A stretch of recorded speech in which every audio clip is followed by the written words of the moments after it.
The trauma for mental health started way before actually getting to prison. And that's the biggest challenge that I think a lot of guys and girls face, is that this process took 4 years before actually getting to court.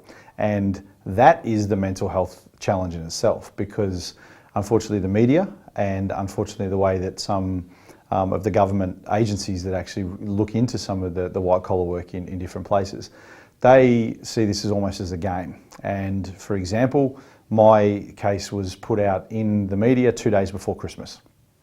Now that's not an accident, that occurred because of a strategic situation, and effectively lost my job that day and then didn't have a hearing until nearly 4 years later.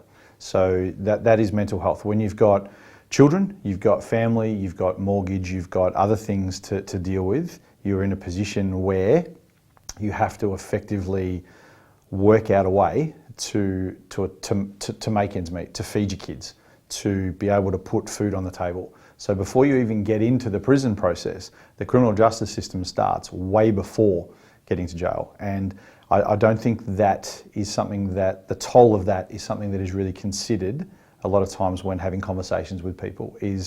I was shot before I even got to jail. And, because it was constantly thinking about, how am I going to feed my kids?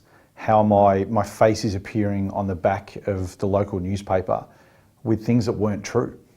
Things that weren't true, and or things that were inflated, and then the flow onto your family when you're living in a country town. I've got an older daughter, and she was receiving ribbing. She would receive messages on social media from people that have seen it that may have issues with you. I was at the time, or previously, had coached professionally, coached sport, and so I had a semi-profile for the sake of sounding silly and egotistical, but that profile was written by the local newspaper that 6 months beforehand, you were the person that they would call whenever they needed a soundbite, whenever they needed something to fill.